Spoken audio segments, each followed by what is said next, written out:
Maraming salamat po. Magandang gabi po, Rizal. Magandang gabi, Antipolo.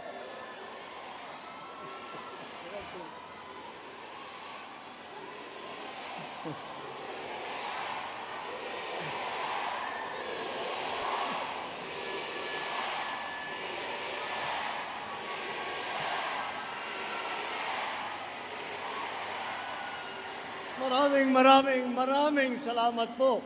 Maraming salamat sa napakainit na salubong na ibinigay ninyo sa amin dito sa grupong alyansa kasama ang ating mga kandidato para sa Senado.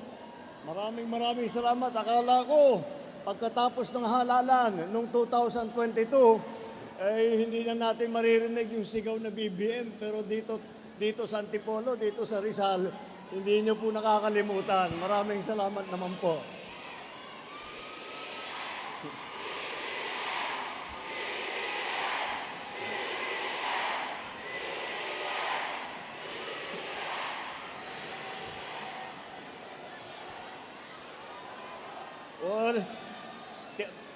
Papaalala ko lang po sa inyo, hindi po ako kandidato, baka ako mahalal ng senador, ha? Ito po ang ating mga sa senatorial candidate po.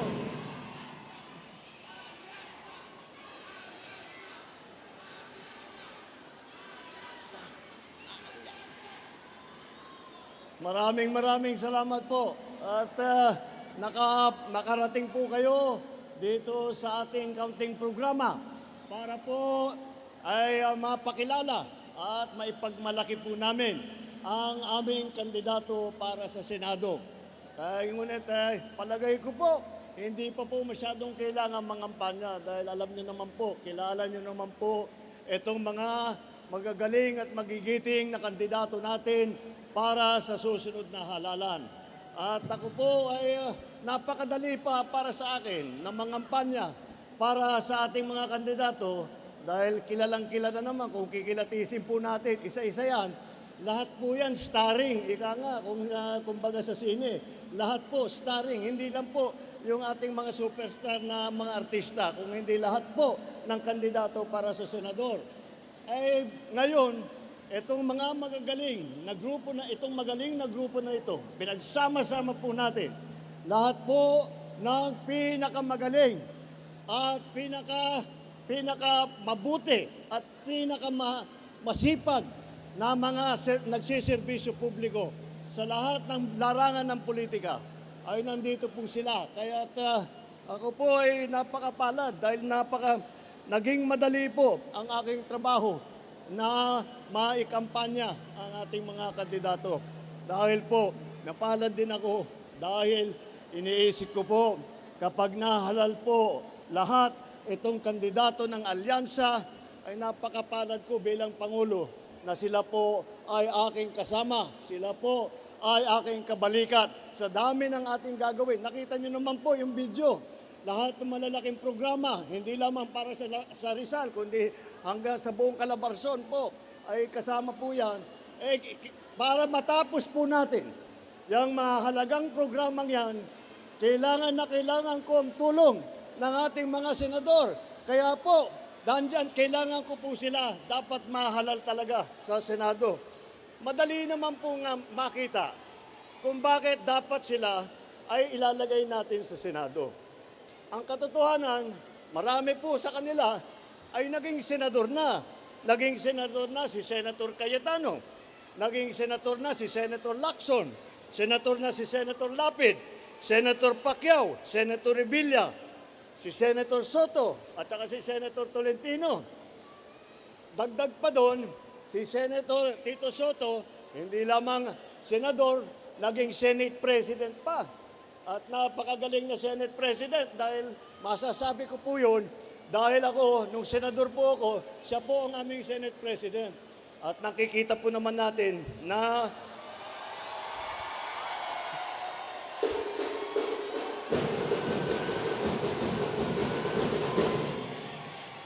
nakikita po natin na napakagaling niyang humawak ng mga 24 na senador na nagtatalo, na nagdidebate, ay lagi niyang nakahanapan ng paraan upang kami magkasundo at maituloy namin ang trabaho na ibinigay ninyo sa amin nung kami ay nasa Senado.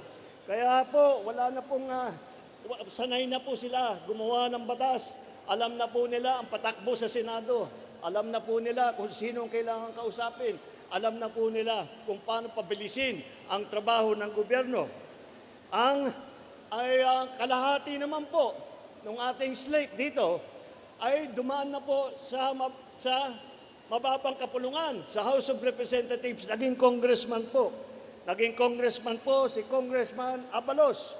Naging congressman po, Congressman Binay, Congressman Cayetano, Congressman Pacquiao, Congressman Tulfo, Congressman Villar.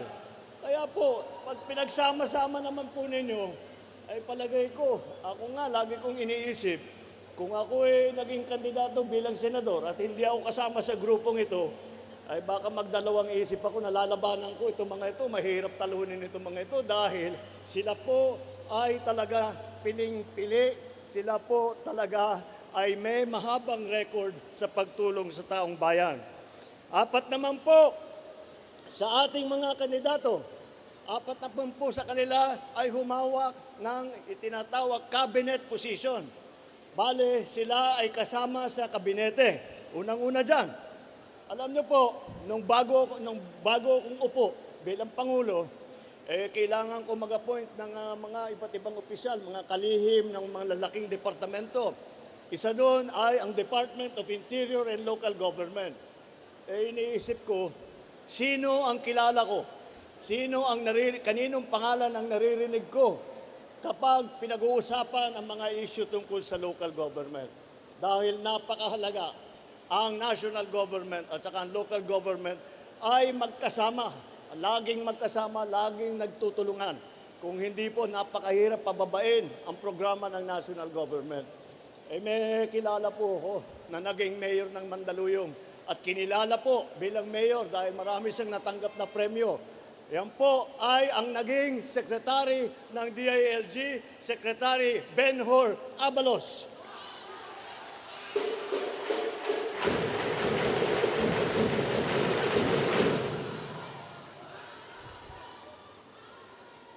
Si Senator Tolentino naman, si Tol,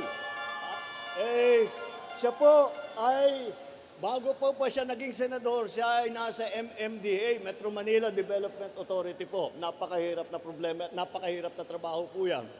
Dahil siya, lahat po ng proyekto ng MMDA, nakasakop po lahat ng bayan, lahat ng lungsod ng Metro Manila. Kaya kailangan niya i-coordinate lahat po yan. Ngunit, kayang-kaya niyang ginawa. At nakita naman natin maraming pagbabago ang nangyari nung siya ay namumuno ng MMDA, si Senator Tol Tolentino.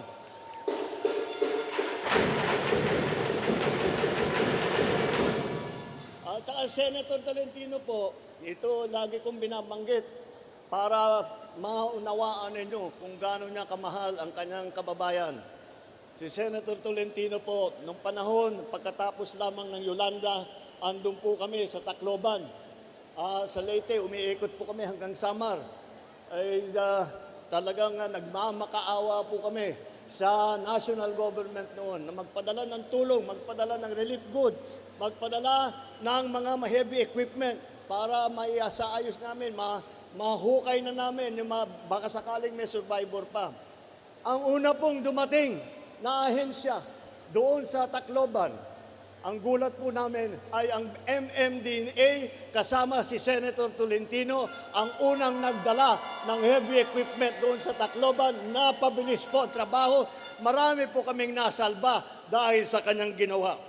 Andyan din po na humawak ng, sabi ko nga, ito, isa pa to, sinasabi ko nung umupo ako, DSWD, kailangan lagyan natin ng magaling na sekretarya.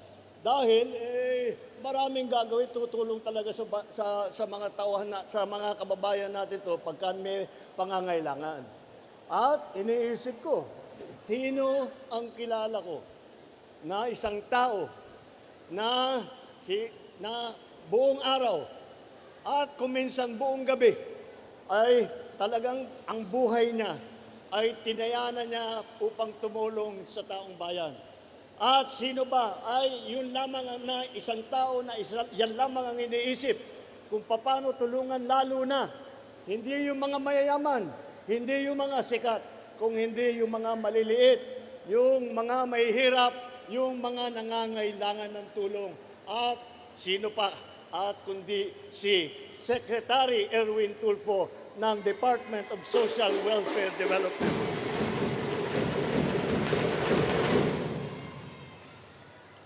Kasama din po dyan si Senator Ping Lacson.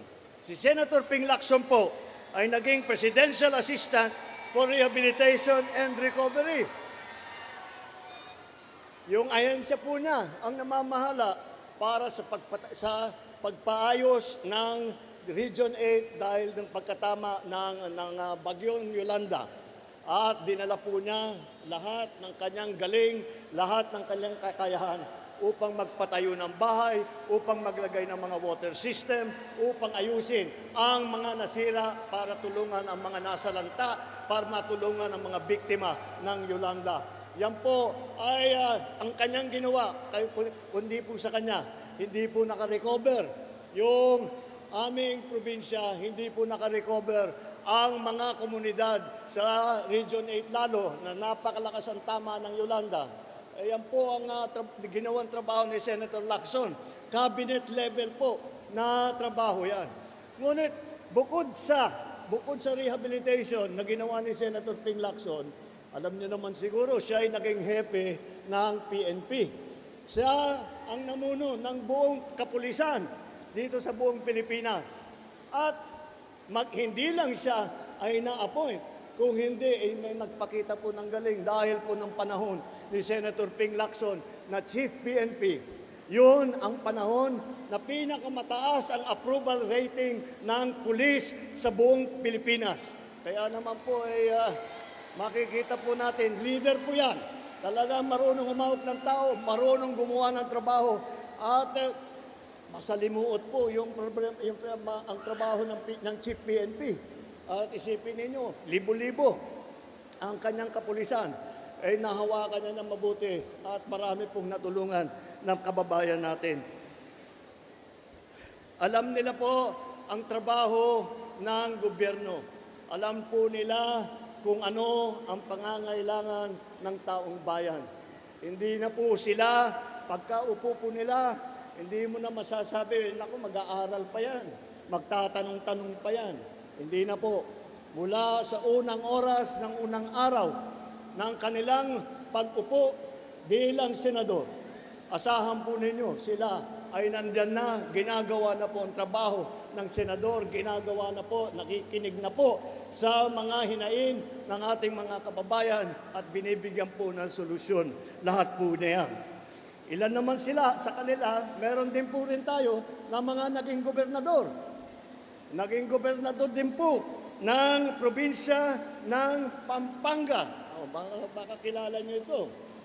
Ang probinsya ng Pampanga, naging gobernador po si Governor Lito Lapid.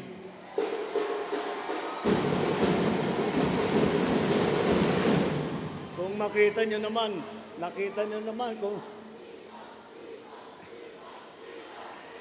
ayos. Paring tolits. Nakita niyo naman na sa nakaraang ilang taon, bumulusok po ang Pampanga at ang bilis ng pag-unlad ng probinsya ng Pampanga dahil po sa mga trabaho ng ating butihing Senator Senator Lito Lapid na dating Governor Lito Lapid. May isa po.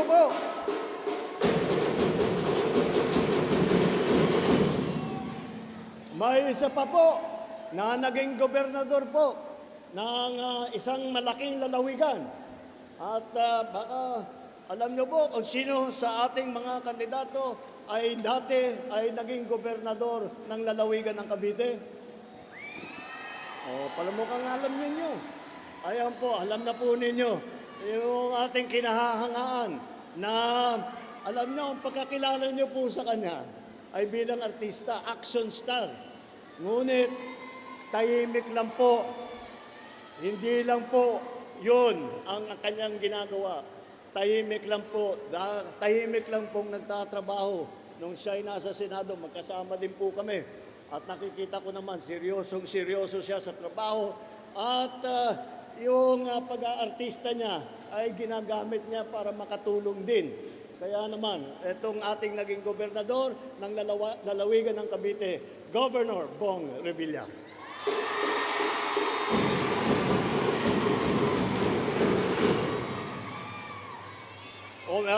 Meron na tayong gobernador.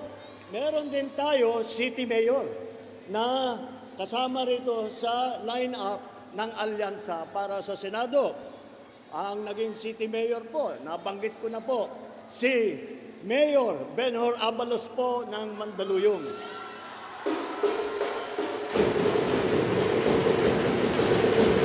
Marami po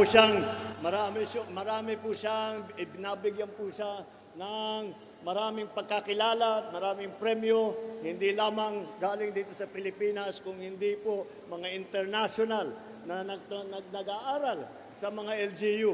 Ayan po ang nakita po nila ang magandang trabaho po bilang mayor ni Mayor Benhur Abalos ng Mandaluyong.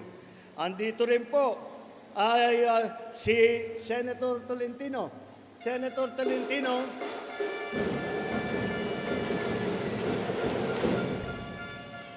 si Senator Tolentino, baka hindi nyo rin alam dahil alam nyo kung minsan, sinasabi ko sa ating utol, ay sinasabi ko sa kanya, dapat pagmalaki mo yung mga ginagawa mo, ibalita mo sa tao.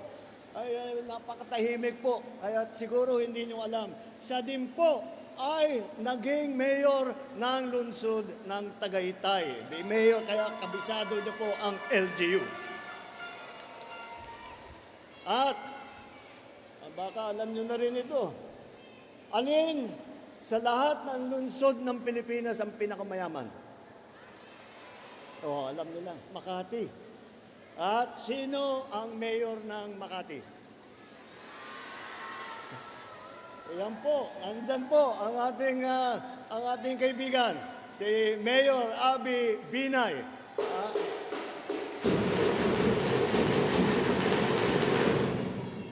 Lagi ko siyang tinutokso, sabi ko, madali lang naman. Huwag mo na ipagmalaki yung pagka-mayor mo sa Makati dahil madali ang trabaho ng Makati mayor. Dahil napakarami ang pera, napakaraming pondo. Ika niya, hindi, mas nagiging komplikado nga daw yung buhay niya. Pero, ang ginawa niya, ang solusyon niya, dahil marami siyang nakukuha pondo, dahil yung malalaking negosyo po, malaking korporasyon, nandun lang sa Makati. Ginamit po na upang hindi lamang pag-develop ng lungsod ng Makati. Ngunit kung pupunta po kayo ng Makati, kung tiga Makati po kayo, napakaswerte po ninyo. Dahil lahat po ng benepisyo ay binibigay ng lungsod. Lahat po ng benepisyo binibigay sa matatanda, binibigay sa mga bata, binibigay sa mga may sakit. Yan po ang trabaho ng ating butihing Mayor Abby Binay ng Makati.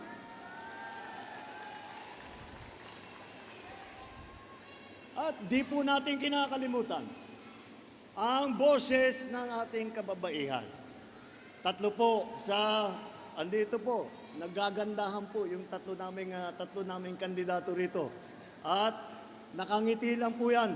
Ngunit, asahan po ninyo, napakatapang ninyan, napakasipag po niyan. Hindi nyo kailangan alalahanin na mawawala ang boses ng kababaihan dahil nandyan po sila at sila ay magiging boses ng kababaihan sa Senado. Sila ang magtatanggol sa karapatan ng ating mga kababaihan dito sa Pilipinas.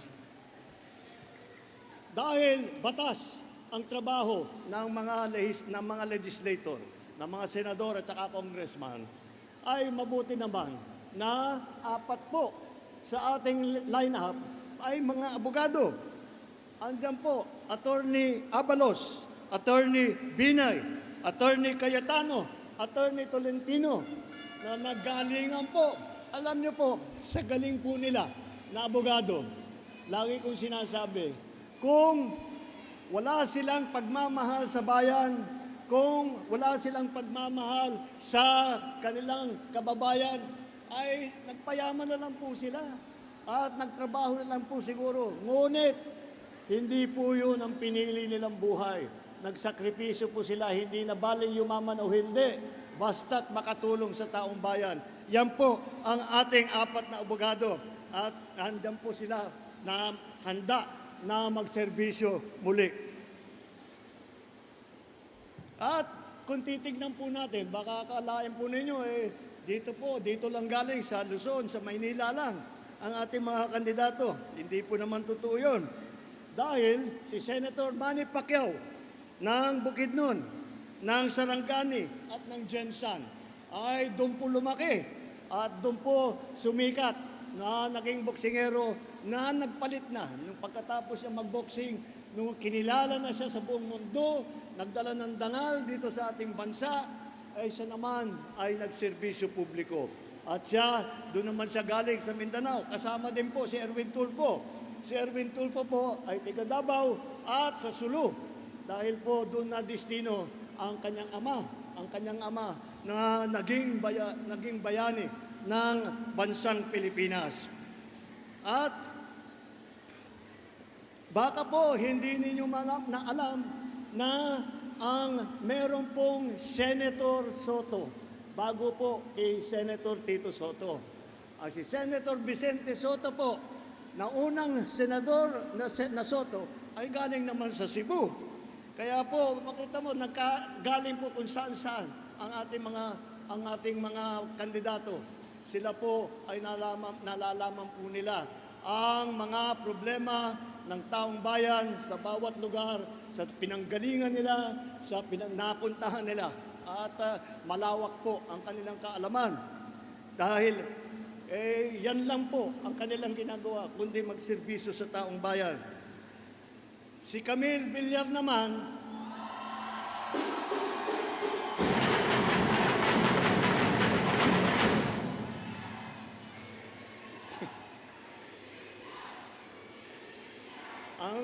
si Camille naman, ngayon nasa Las Piñas na po sila na nakatira. Ngunit po, ang mga ninuno nila ay mga Ilonggo po. Kaya makita po ninyo, well represented po, maganda po ang representasyon ng ating linya, ng ating kagrupo, ng ating ticket sa lahat ng buong Pilipinas. Mga kababayan, palagay ko, dahil sa narinig nyo na po ang kanilang mga karanasan, narinig nyo na po ang kanilang mga binabalak na gagawin kapag sila ay ibalik ninyo, ilukluk ninyo sa Senado. Ito po ay nakikita na po siguro ninyo. Ang tinutunguan po ng alyansa ay ang kapayapaan at ang kaunlaran. Ang kailangan po natin para mag-unlad tayo ay hindi po ang pananakot at paninigaw. At ang kailangan po natin ay ang solusyon. Hindi ang mga maiinit at maanghang na mga salita na wala namang kinalaman sa problema, wala namang kabuluhan sa buhay ng ating mga kababayan.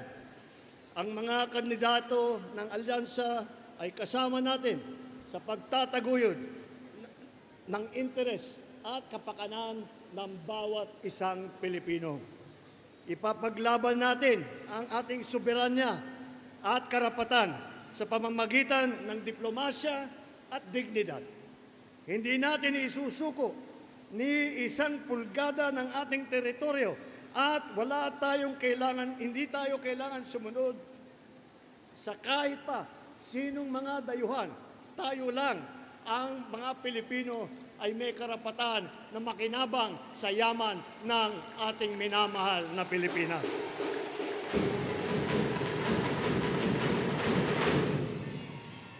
Sa laban naman kontra sa krimen at sa droga, wala po sa amin ang naniniwala na kailangan pong pumatay ng libo-libo na Pilipino para lutasin ang problema na yan. Ang kailangan po ay dapat po tulungan po natin ang ating mga kapulisan, suportahan po natin ang ating mga LGU. Yan po ang solusyon. Hindi ang kaharasan na nakita natin na dapat wag natin uulitin. At hindi naman kailangan gawin, may paraan po para matuklasan natin o mabigyan natin ng solusyon ang problema sa kontradroga, ang problema sa krimen. Yan po ay aming paniniwala, yan po ang aming ipaglalaban. May tamang paraan para tiyakin ang kapayapaan. Yan po ay tuluyang pagsuporta sa ating mga kababayan, sa ating mga law enforcement, sa ating mga sundalo, sa ating po lahat po na nagsiservisyo sa tao. Sa pagdating naman po ng ekonomiya, huwag na po tayong babalik dyan sa mga illegal na negosyo kagaya na po ng Pogo. Nakita naman po ninyo nangyari. Yung mga Pogo na yan ang naging pugad ng kaharasan, naging pugad ng krimen. Kaya binan na po natin yan, ay hindi po yan ang solusyon para sa trabaho, para sa taong bayan. Ang solusyon po ay ang tunay na trabaho, kabuhayan, suporta sa maliliit at sa mga nangangailangan. Kaya po, nakilala niyo na po, nakita niyo na po ang aming ipinaglalaban. Narinig niyo na po ang aming panindigan. Narinig niyo na po kung ano ang aming balak gawin kapag sila ay nandyan na sa Senado. Ang iisa lamang na aming iisipin kung paano tulungan ang taong bayan, kung paano pagandahin ang Pilipinas, kung paano pagandahin ang buhay ng bawat Pilipino, ng bawat pamilyang Pilipino. Yan po ang aming layunin. Yan po ang aming ipaglalaban. Yan po ang alyansa. Kaya po, sa Mayo po, huwag na kayong magdalawang isip. Alyansa all the way! Alyansa sa bagong Pilipinas!